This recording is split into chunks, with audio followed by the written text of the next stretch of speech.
Ndio Bwana, ndio Bwana, ndio Bwana, wewe ni mwaminifu. Ndio Bwana, wewe ni mwaminifu. Wewe ni mwaminifu kwenye safari yetu, kwenye safari yetu wewe ni mwaminifu. Kwenye biashara yetu wewe ni mwaminifu. Kwenye maisha yetu wewe ni mwaminifu. Kila tunapotazama leo wewe ni mwaminifu. Kila tunachokiangalia wewe ni mwaminifu. Hebu Mungu tunaomba kiende. Pokea hiyo neno. Pokea hiyo neno. Pokea hiyo neno. Na wewe kama sadaka yako kwa uaminifu, Mungu akubariki katika jina la Yesu. Na vile ulivyobeba Mungu akaviongezea maradufu zaidi. Yale ulionayo nyumbani Mungu akaongezea maradufu zaidi. Na mahali ulipopungukia Mungu akajaza maradufu zaidi. Kila mahali ulipopungukiwa Mungu akaongeza maradufu zaidi katika jina la Yesu.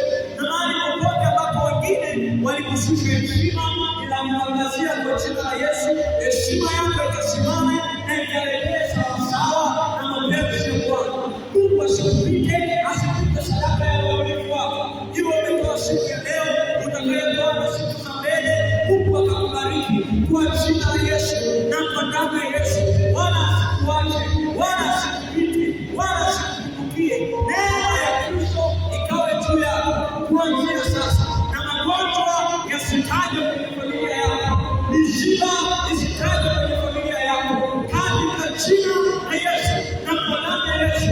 Na kila nguvu zozote za giza ambazo zimesimama kufuatilia maisha yetu zikanyamaze kimya kwa jina la Yesu na kwa damu ya Yesu. Neema ya Kristo ikawe juu yako, ikawe juu yako, ikawe juu yako, ikawe juu yako, ikawe juu yako. Ukiwatazama watoto wako, Mungu akaitengeneze familia yako, shepu na watoto wako. Ndoa yako inaonekana kikwazo, Mungu akaishepu hiyo ndoa yako, ikaleta heshima katika jina la Yesu. Na wewe ambaye unatafuta kazi kwa muda mrefu, neema ya Kristo ikawe juu yako kule unakwenda kutafuta hiyo kazi.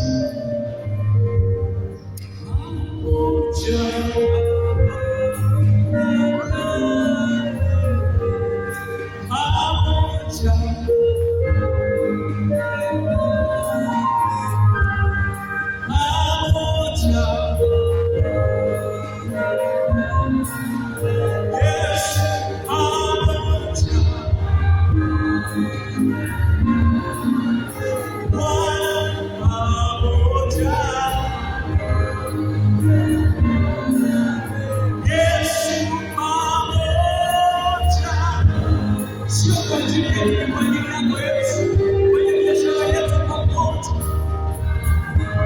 kwenye maisha yetu